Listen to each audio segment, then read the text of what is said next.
अस्सलाम वालेकुम स्टूडेंट्स। उम्मीद करता हूँ आप सब बिल्कुल ठीक ठाक होंगे। आज हम लेक्चर नंबर 7 बल्कि 11 और 7 क्लास का मैथमेटिक्स है, इसका हम दे रहे हैं और आज के इस यूनिट नंबर 3 का हमारा लेक्चर नंबर 2 है। इससे पहले लेक्चर में हम डेसिमल के कुछ टाइप्स डिस्कस कर चुके हैं और आज हम पढ़ लेंगे कि conversion of decimal to rational numbers, यानी हम डेसिमल को किस तरह से रेशनल नंबर में कन्वर्ट कर सकते हैं और कौन से डेसिमल जो है वो हम रेशनल नंबर कन्वर्ट कर सकते हैं और कौन से नहीं। तो आइए देखते हैं कि इस लेक्चर में क्या होगा। तो conversion of decimal to rational numbers, यानी terminating decimals और rational numbers। यहाँ पे कहा जा रहा है कि जो terminating decimals है उसको rational number कहा जाता है। ये मैं पहले बता चुका हूँ पहले लेक्चर में। तो terminating decimal क्या होते हैं वो हम बता चुके थे, जैसा कि अगर हमारे पास कभी ये जो रिमाइंडर होता है ये वाला ये ज़ीरो आ जाए तो फिर उसको हम कहते हैं कि ये क्या है, टर्मिनेटिंग डेसिमल है। और ये क्यों इसको हम कहते हैं कि ये रेशनल नंबर है, because they can be written as a fraction, क्योंकि इनको हम फ्रैक्शन की फॉर्म में लिख सकते हैं। फॉर एग्जांपल अब यहाँ पे एक गिवन है कि 0.48।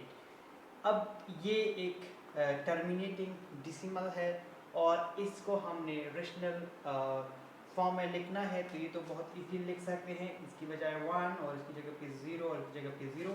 ये आप इससे पिछली क्लास में बहुत डिटेल के साथ पढ़ चुके हैं, यानी इससे आ गया 48 डिवाइडेड बाय 100। अब ये एक फ्रैक्शन है और इस तरह के नंबर्स को हम कहते हैं रेशनल नंबर, क्योंकि रेशनल नंबर की असल डिफिनीशन भी यही है कि हर वो नंबर जिनको हम p/q फॉर्म में लिख सके उनको रेशनल नंबर कहते हैं।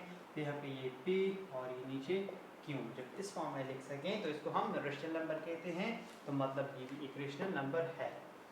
कहा जा रहा है कि इसको भी फ्रैक्शन में लिखिए तो 0.8 और इसकी जगह पे 1 और यानी पॉइंट की जगह पे 1 लगाना है और इससे इस राइट साइड पे जितनी भी डिजिट्स हो उनकी जगह पे हमने नीचे 0 लगाना है। तो 8/10 आ गया।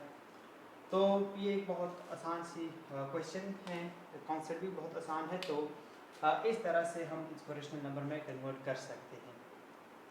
तो ये नंबर जितना भी बड़ा हो जितना छोटा हो, लेकिन उसके लिए ज़रूरी ये है कि वो टर्मिनेटिंग डेसिमल हो, तो उनको हम इस तरह से आसानी रेशनल नंबर में कन्वर्ट कर सकते हैं। इसके बाद जो एक और छोटा सा और बहुत एक बेसिक कॉन्सेप्ट है वो है राउंड ऑफ डेसिमल। तो ये कॉन्सेप्ट्स भी आप लोग इससे पहले आई थिंक पढ़ चुके हैं, लेकिन अगर नहीं भी पढ़ चुके हैं तो ये बिल्कुल एक आसान सा कॉन्सेप्ट है, इसमें कुछ खास नहीं है। इसके मुताबिक यानी राउंड ऑफ का मतलब क्या है। राउंड ऑफ का मतलब ये होता है कि जब हमारे पास कोई डिजिट्स हो, कोई नंबर हो, यानी पॉइंट के बाद अब कभी कभार ऐसा हो जाता है कि बहुत ज़्यादा नंबर आ जाते हैं। फॉर एग्जाम्पल ये आ गए, तो अब हम इतने ज़्यादा नंबर्स नहीं लिख सकते हैं कि हर स्टेप बाय स्टेप ये इतने नंबर्स अपने साथ दोहराते जाएं। तो हम या तो 2 अपने साथ लिख देते हैं पॉइंट्स की उस साइड पे, या 3 डिजिट ज़्यादा से ज़्यादा लेते हैं, उससे ज़्यादा हम नहीं लेते हैं। लेकिन अब इससे जो इस साइड पे डिजिट्स रहते हैं इनको हम इग्नोर कर लेते हैं। अब इसको जब इग्नोर कर लेंगे तो इसकी वजह से यहाँ पर कुछ चेंजेस आ जाएगी। इन चेंजेस को हम कहते हैं राउंड ऑफ। अब इसके लिए यहाँ पे एग्जाम्पल है, इन एग्जाम्पल्स की मदद से आप लोग जो है वो इसको सही तरह से जान पाएंगे, समझ पाएंगे। यहाँ पर है ये कि 72.36, इसको हमने राउंड ऑफ करना है नियरेस्ट 10, मतलब ये वाली डिजिट्स हमने हटानी है। तो अब यहाँ पर एक चेंज आ जाएगा, यानी हमने सिर्फ इस जगह तक इस नंबर को लिखना है। इसके लिए आप लोगों ने करना ये पड़ेगा कि जो लास्ट डिजिट हो, मतलब वो डिजिट्स जिसे पहले आप लोग लिखना चाह रहे हैं और बाद वाले जो है वो इग्नोर करना चाह रहे हैं और वो उस डिजिट को भी इग्नोर करना चाह रहे हैं, जिसके यहाँ पे 6 है।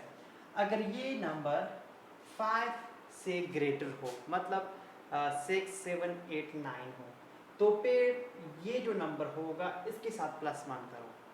जैसे कि ये अब 5 से ग्रेटर है तो ये हो जाएगा 7.4, यानी +1 इसके साथ करो। अब ये वाला आपका राउंड ऑफ हो गया।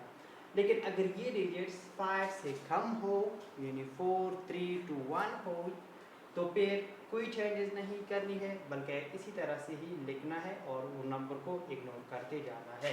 जैसा कि यहाँ पे है कि 72.84, अब यहाँ पे हमने इस 4 को हटाना है, तो बस इसको जस्ट हटाइए और 8 के साथ प्लस माइनस कुछ भी नहीं करना है। तो ये राउंड ऑफ का मेथड है। अब सिमिलरली यहाँ पे जो एग्जाम्पल है, यहाँ पर भी हमने वही करना है। वहाँ की गिवन है 71.42। अब इसको हमने नियरेस्ट 100 तक जो है वो सिंपल करना है। मतलब ये यहाँ तक हमने जो हमारे नंबर है यहाँ तक ये वाले लिखने हैं और ये इस 2 को हमने इग्नोर करना है, इसको ख़त्म करना है, यानी मतलब नहीं लिखना है। तो फिर अब जैसा कि ये जो 2 है ये 5 से लेस है, तो जस्ट 5, 4 लिखो और इसको छोड़ दो। और ये जो आखिर वाला है इसमें अगर कर लेंगे तो लास्ट वाला 5 है, और जो 5 वाला हो तो उसको भी आई थिंक कुछ नहीं कहना है। जैसे सबर पर मैं इसको थोड़ा देखता हूँ कि इसके लिए क्या करना तो पड़ता है। लेकिन जब 5 को तो हम चेंज नहीं कर सकते, बल्कि उसको 5 ही लिख देते हैं। और यहाँ पर जो है वो मैं देखूँ, ठीक है, ये बिल्कुल मैंने जैसा कि कहा, यानी यहाँ पर भी अगर 5 भी हो, मतलब 5 हो या 5 से बड़े हो, तो फिर इसके साथ हम +1 कर लेंगे। यानी यहाँ पर आ जाएगा 715.455, यानी इसके साथ भी +1 हो जाएगा।